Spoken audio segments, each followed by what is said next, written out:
ਇਮਰਾਨ ਖਾਨ ਦੇ ਦੌਰ 'ਚ ਆਈਐਸਆਈ ਦੇ ਲੈਫਟੀਨੈਂਟ ਜਨਰਲ ਜਾਂ ਪ੍ਰਧਾਨ ਰਹਿ ਚੁੱਕੇ ਫੈਜ਼ ਹਮੀਦ ਹੋਣਾ ਨੂੰ ਕੋਰਟ ਮਾਰਸ਼ਲ ਦੀ 15 ਮਹੀਨਿਆਂ ਦੀ ਕਾਰਵਾਈ ਤੋਂ ਬਾਅਦ ਹੁਣ ਸਜ਼ਾ ਸੁਣਾ ਦਿੱਤੀ ਗਈ ਹੈ। ਫੌਜ ਦੇ ਇਤਲਾਹਾਂ ਦੇਣ ਵਾਲੇ ਮਹਿਕਮੇ ਆਈਐਸਪੀਆਰ ਮੁਜਬ ਉਹਨਾਂ ਦੇ ਉੱਤੇ 4 ਇਲਜ਼ਾਮ ਸਨ ਜਿਹੜੇ ਕਿ ਸਾਬਤ ਹੋਏ, ਜਿਹਦੇ ਤੋਂ ਬਾਅਦ ਉਹਨਾਂ ਨੂੰ 14 ਸਾਲ ਕੈਦ ਦੇ ਬਾਮੁਸ਼ੱਕਤ ਦੀ ਸਜ਼ਾ ਸੁਣਾਈ ਗਈ ਹੈ। ਫੌਜ ਦੇ ਇਤਲਾਹਾਂ ਦੇਣ ਵਾਲੇ ਮਹਿਕਮੇ ਦਾ ਆਖਣਾ ਹੈ ਕਿ ਉਹਨਾਂ ਦੇ ਜਿਹੜੇ 4 ਇਲਜ਼ਾਮ ਸਾਬਤ ਹੋਏ ਉਹ ਇਹ ਸੀ ਕਿ ਉਹਨਾਂ ਨੇ ਆਪਣੇ ਮਰਤਬੇ ਤੇ ਰਹਿੰਦਿਆਂ ਹੋਇਆਂ ਸਿਆਸੀ ਜਿਹੜੀਆਂ ਕਾਰਵਾਈਆਂ ਨੇ ਉਹਨਾਂ ਦੇ ਵਿੱਚ ਹਿੱਸਾ ਲਿਆ। ਇਹਦੇ ਨਾਲ ਉਹਨਾਂ ਨੇ ਅਫੀਸ਼ੀਅਲ ਸੀਕ੍ਰੇਟ ਐਕਟ ਜਿਹੜਾ ਉਹਦੀ ਉਲੰਘਣਾ ਕੀਤੀ। ਇਸ ਤੋਂ ਅੱਡ ਉਹਨਾਂ ਨੇ ਰਿਆਸਤ ਦੀ ਸਲਾਮਤੀ ਔਰ ਫਾਇਦਿਆਂ ਨੂੰ ਨੁਕਸਾਨ ਵੀ ਅਪਣਾਇਆ, ਜਦ ਕਿ ਆਪਣੇ ਇਖਤਿਆਰਾਂ ਨੂੰ ਤੇ ਹਕੂਮਤੀ ਵਸੀਲਿਆਂ ਨੂੰ ਆਪਣੇ ਜ਼ਾਤੀ ਇਸਤੇਮਾਲ ਦੇ ਵਿੱਚ ਲਿਆਂਦਾ।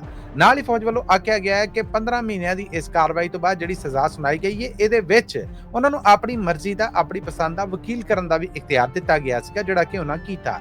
ਹੋਰ ਹੁਣ ਇਹ ਸਜ਼ਾ ਤੋਂ ਬਾਅਦ ਉਹ ਅਗਰ ਚਾਹਣ ਤੇ ਇਹਨੂੰ ਇਸ ਤੋਂ ਉਤਲੇ ਅਪੀਲ ਵਾਲਾ ਜਿਹੜਾ ਟਿਕਾਣਾ ਹੈ ਉੱਥੇ ਚੈਲੰਜ ਵੀ ਕਰ ਸਕਦੇ ਨੇ। ਯਾਦ ਰਵੇ ਕਿ ਫੈਜ਼ ਹਮੀਦ ਹੋਣਾ ਨੂੰ ਇਮਰਾਨ ਖਾਨ ਦੇ ਲਾਗੇ ਦਾ ਜਰਨਲ ਜਾਣਿਆ ਜਾਂਦਾ ਸੀਗਾ ਔਰ ਆਖਿਆ ਜਾਂਦਾ ਸੀਗਾ ਕਿ ਫੈਜ਼ ਹਮੀਦ ਹੋਣੇ ਨੇ ਜਿਹੜੇ ਇਹ ਆਉਣ ਵਾਲੇ ਵੇਲੇ ਦੇ ਵਿੱਚ ਪਾਕਿਸਤਾਨੀ ਫੌਜ ਮੁਖੀ ਬਣਨ ਦੇ ਅਹਿਲ ਸਨ ਔਰ ਇਮਰਾਨ ਖਾਨ ਦੀ ਵੀ ਰੀਝ ਸੀ ਕਿ ਇਹਨਾਂ ਨੂੰ ਫੌਜ ਮੁਖੀ ਬਣਾਇਆ ਜਾਏ।